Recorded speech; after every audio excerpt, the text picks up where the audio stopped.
Hello नमस्कार। स्वागत है आप सभी का हमारे यूट्यूब चैनल सीजीजी के यादव में। तो आज का यह वीडियो बहुत ही महत्वपूर्ण होने वाला है। इसमें 34 क्वेश्चन लेके आए हैं जो बहुत ही महत्वपूर्ण है।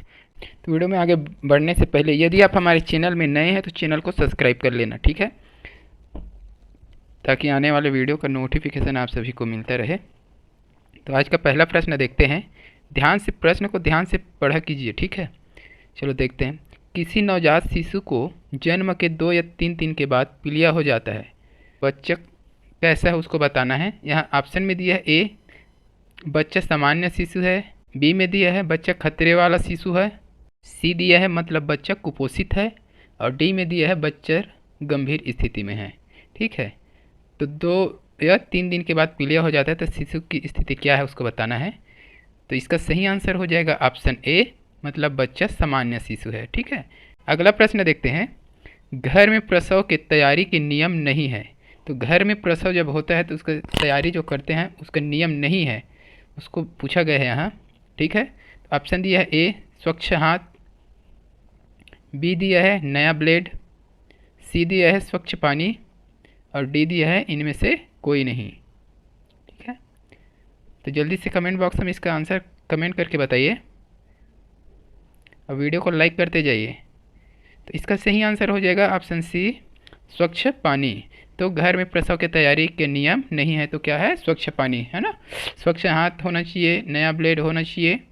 ठीक है, ये जरूरी है, स्वच्छ पानी का नहीं है। ठीक है, अगला प्रश्न है। बाल विवाह प्रतिषेध अधिनियम 2006 के संदर्भ में सही है। तो बाल विवाह प्रतिषेध अधिनियम 2006 के संदर्भ में क्या सही है उसको बताना है। ठीक है, तो ऑप्शन देख लेते हैं। ए यह अधिनियम भारत में रहने वाले सभी नागरिकों के लिए लागू है, बी दिया है यह अधिनियम जम्मू कश्मीर को छोड़कर पूरे भारत में लागू है, सी दिया है यह अधिनियम भारत के बाहर एवं भारत के परे भारत के सभी नागरिकों में लागू है, और डी में दिया है यह अधिनियम भारत के सभी नागरिकों को सिवाय अनिवासी भारतीयों को लागू है। ठीक है, तो इसका सही आंसर हो जाएगा ऑप्शन सी यह अधिनियम भारत के बाहर एवं भारत के परे भारत के सभी नागरिकों पर लागू होता है। ठीक है, अगला प्रश्न है। स्वयं को टोनही के रूप में उपदर्शित करने पर दंड का क्या प्रावधान है। ठीक है, तो स्वयं को टोनही रूप में कहने पर क्या प्रावधान है दंड का उसको पूछा गया है। ठीक है, अगर किसी को बोला जाए टोनही उसका अलग है, और स्वयं को अगर कोई टोनही बोलता है उसके लिए भी दंड का प्रावधान है। ठीक है, ऑप्शन दिया है ए 1 वर्ष का साधारण कारावास, बी 2 वर्ष का कठोर कारावास, सी 1 वर्ष का कठोर कारावास, और डी दिया है इनमें से कोई नहीं। तो इसका सही आंसर हो जाएगा ऑप्शन सी 1 वर्ष का कठोर कारावास। ठीक है, अगर कोई आदमी अपने आप को टोनही बोलता है तो उसके लिए 1 वर्ष का कठोर कारावास है। ठीक है, अगला प्रश्न देखते हैं। महिला का कार्यस्थल पर लैंगिक उत्पीड़न निवारण प्रतिषेध और प्रतिशोध अधिनियम 2013 का संबंध किस वाद से है। ठीक है, तो ऑप्शन दिया है ए नीलवती बहेरा बनाम ओडिशा राज्य, बी दिया है विशाखा बनाम राजस्थान राज्य, सी दिया है करुणा बनाम छत्तीसगढ़ राज्य, और डी दिया है इंदिरा साहनी बनाम भारत संघ। तो इसका सही आंसर हो जाएगा ऑप्शन बी विशाखा बनाम राजस्थान राज्य। ठीक है, अगला प्रश्न है। वजन त्यौहार 2021-22 का प्रमुख कार्य नहीं था। तो वजन त्यौहार 2021-22 का प्रमुख कार्य नहीं था उसको बताना है। ठीक है, तो ऑप्शन दिया ए किशोरी बालिकाओं के BMI का अंकन, बी दिया है शिशु धात्री माताओं में एनीमिया की जांच, सी दिया है माता पिता या पालक को परामर्श देना, और डी दिया है इनमें से कोई नहीं। तो इसका सही आंसर जल्दी से कमेंट बॉक्स में बताइए। ठीक है, साथ ही काउंट करते जाना कि कितने क्वेश्चन सही किए हो आप लोग, कमेंट में बताना। ठीक है, तो इसका सही आंसर हो जाएगा ऑप्शन डी इनमें से कोई नहीं। ये जो तीनों दिया है ना वो वजन त्यौहार 2021 का प्रमुख कार्य है। ठीक है, और कार्य नहीं है उसको पूछा गया है, तो इनमें से कोई नहीं, ये तीनों कार्य है उसके प्रमुख, है ना। अगला प्रश्न है। विभागीय संस्थाओं में निम्नलिखित संचालित नहीं है। तो विभागीय जो संस्था होता है उसमें कौन संचालित नहीं है बताना है, ठीक है। ए दिया है नारी निकेतन, बी दिया है बाल संरक्षण गृह, सी दिया है झूला घर और डी में दिया है प्रसूति गृह, ठीक है। तो जल्दी से कमेंट कीजिए और वीडियो को लाइक करते जाइए और चैनल में नए हैं तो चैनल को सब्सक्राइब करते जाइए, ठीक है। तो जल्दी से कमेंट बॉक्स में इसका आंसर बताओ। इसका सही आंसर हो जाएगा ऑप्शन डी प्रसूति गृह, ठीक है। तो विभागीय संस्थाओं में प्रसूति गृह संचालित नहीं है, ठीक है। अगला प्रश्न है महिला हेल्पलाइन नंबर 181 का संचालन कब से किया जा रहा है। ऑप्शन देख लेते हैं। ए दिया है 2014, बी 2016, सी दिया है 2018 और डी दिया है 2020, ठीक है। तो इसका सही आंसर हो जाएगा ऑप्शन बी हो जाएगा 2016, ठीक है। महिला हेल्पलाइन नंबर 181 का संचालन 2016 से हो रहा है, ठीक है। अगला प्रश्न देखते हैं। शिशुवती महिला को 24 घंटे में से कम कितनी बार शिशु को स्तनपान कराना चाहिए, ठीक है। तो ऑप्शन देख लेते हैं। ए 5 से 7 बार, बी दिया है 8 से 10 बार, सी दिया है 15 से 17 बार और डी दिया है 15 से 20। तो इसका सही आंसर हो जाएगा ऑप्शन बी 8 से 10 बार, ठीक है। अगला प्रश्न है निम्न में से कौन सा टीका 9 माह की आयु में दिया जाता है, ठीक है। तो कौन सा टीका 9 माह की आयु में दिया जाता है देखते हैं। ए दिया है पोलियो, बी हेपेटाइटिस बी, सी खसरा और डी इनमें से कोई नहीं। तो 9 माह की आयु में देने वाला टीका है ऑप्शन हो जाएगा सी खसरा, ठीक है। खसरा जो है 9 माह की आयु के बाद लगता है, ठीक है। अगला प्रश्न देखते हैं। किस योजना को सक्षम आंगनबाड़ी और पोषण 2.0 के रूप में पुनर्गठित किया है, ठीक है। तो ऑप्शन देख लेते हैं। मुख्यमंत्री बाल कल्याण, बी नोनी सुरक्षा योजना, सी सखी वन स्टॉप और डी दिया है ICDS। तो इसका सही आंसर हो जाएगा ऑप्शन डी ICDS, ठीक है। ICDS आंगनबाड़ी सक्षम आंगनबाड़ी और पोषण 2.0 के रूप में पुनर्गठित किसको किया था, ICDS को, ठीक है। अगला प्रश्न है पूरक पोषण आहार कार्यक्रम अंतर्गत सत्र 2022-23 में लगभग कितने हितग्राहियों को लाभान्वित किया गया है, ठीक है। तो 2022-23 में लगभग कितने हितग्राहियों को लाभान्वित किया गया है। तो ऑप्शन देख लेते हैं। ए 23.43 लाख, बी 26.43 लाख, सी 33.43 लाख और डी दिया है 40.43 लाख, ठीक है। तो इसका सही आंसर हो जाएगा ऑप्शन ए 23.43 लाख, ठीक है। अगला प्रश्न है SDG 2 किस पर आधारित है। तो ऑप्शन दिया है पानी में जीवन, बी गुणवत्तापूर्ण शिक्षा, सी दिया है भूमि पर जीवन और डी दिया है शांति और न्याय के लिए संस्थान। तो इसका सही आंसर हो जाएगा ऑप्शन बी गुणवत्तापूर्ण शिक्षा, ठीक है। SDG 2 गुणवत्तापूर्ण शिक्षा पर आधारित है।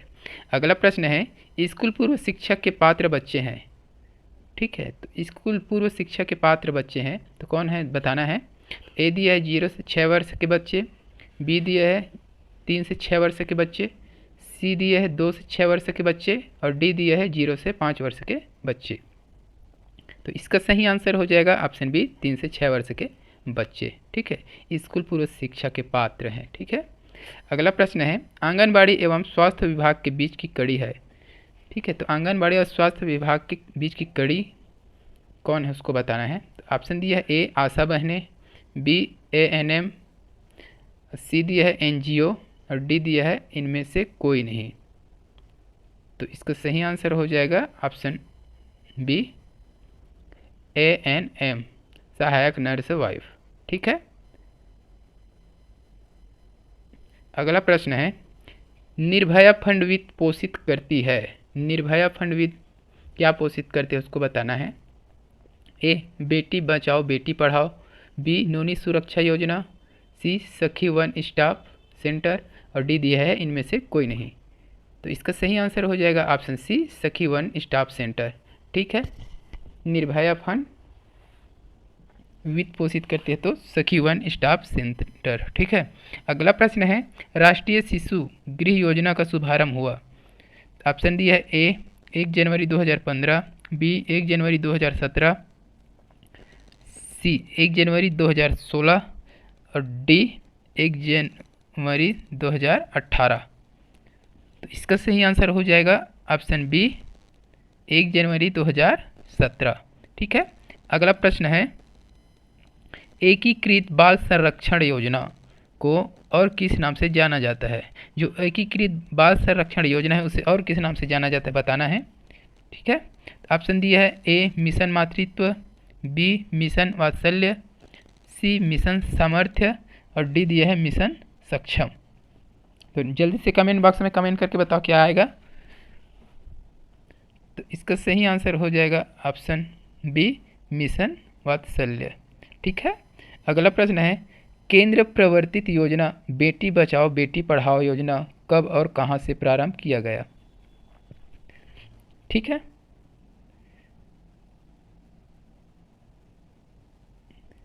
तो ऑप्शन दिया है ए मंदसौर मध्य प्रदेश, बी मथुरा उत्तर प्रदेश, सी पानीपत हरियाणा और डी झुंझुनू राजस्थान।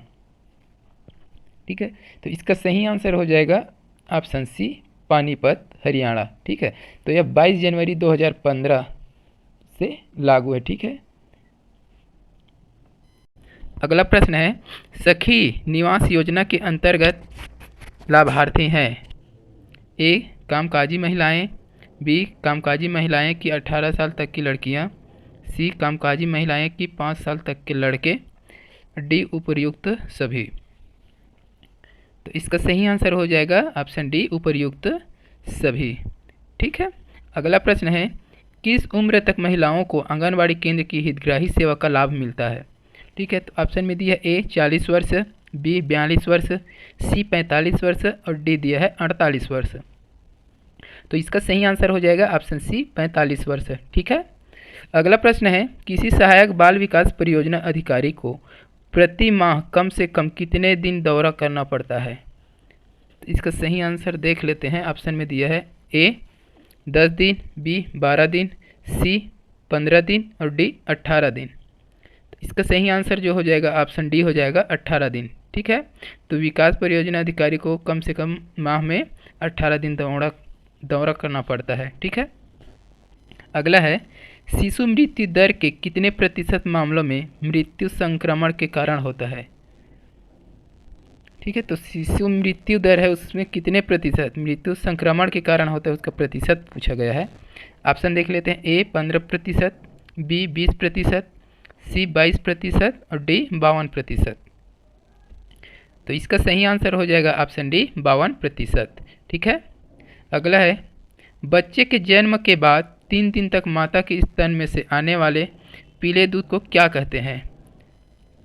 ऑप्शन में दिया है ए कोलेस्ट्रम, बी एलोस्ट्रम, सी मिल्क पाउडर, डी कोलेस्ट्रॉल। तो इसका सही आंसर हो जाएगा ऑप्शन ए कोलेस्ट्रम। ठीक है, बच्चे के जन्म के 3 दिन तक माता के स्तन से आने वाले दूध को क्या कहते हैं कोलेस्ट्रम। ठीक है, अगला प्रश्न है 3 साल के भीतर टीटी 1 व 2 डोज लगने के बाद कौन सा टीका दिया जाता है। तो ऑप्शन में दिया है TT1, बी में दिया है टीटी बूस्टर डोज, सी में दिया है TT2 और डी में इसमें से कोई नहीं।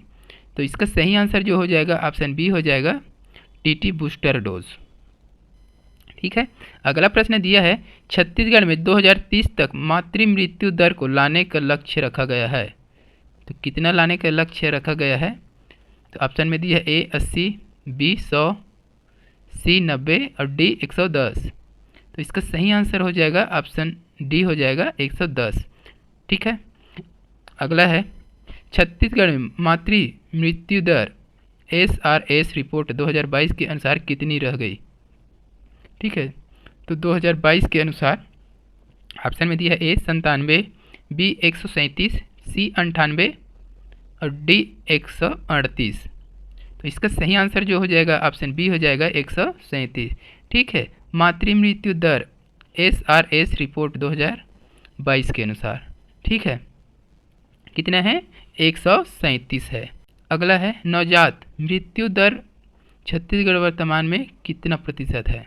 ठीक है, तो क्या पूछा गया है? नवजात मृत्यु दर छत्तीसगढ़ में वर्तमान कितना है? तो ऑप्शन में दिया है ए 31.4, बी 32.4, सी 33.4 और डी दिया है 33.5। तो इसका सही आंसर हो जाएगा ऑप्शन बी 32.4। ठीक है, अगला प्रश्न है बाल मृत्यु दर छत्तीसगढ़ वर्तमान में कितना प्रतिशत है? तो ऑप्शन दिया है ए 50.1, बी 50.2, सी 50.3 और डी 50.4। तो इसका सही आंसर हो जाएगा ऑप्शन डी 50.4 बाल मृत्यु दर। और नवजात मृत्यु दर कितना है? तो 32.4। ठीक है, अब बाल मृत्यु दर 50.4। ठीक है, अगला प्रश्न है मातृ मृत्यु दर किसे कहते हैं? तो ऑप्शन में दिया है ए 1 लाख महिलाओं में से कितनी महिलाओं की प्रसव पूर्व या प्रसव बाद मृत्यु हुई।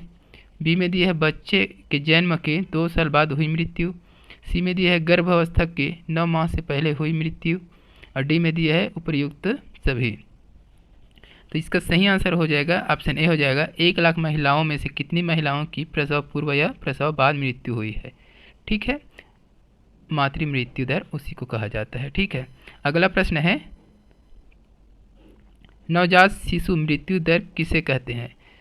तो इसका आंसर मैं अभी नहीं बताऊंगा, कमेंट बॉक्स में सब बताना, इसका आंसर कल बताया जाएगा। ठीक है, तो अभी तक वीडियो को लाइक नहीं किए हैं तो लाइक कर दीजिए, चैनल में नए हैं तो चैनल को सब्सक्राइब कर दीजिए, साथ ही बेल आइकन की घंटी जरूर दबाएं ताकि हमारे अगले वीडियो का नोटिफिकेशन आपको मिले। मिलते हैं अगले वीडियो में। वंदे मातरम, जय हिंद।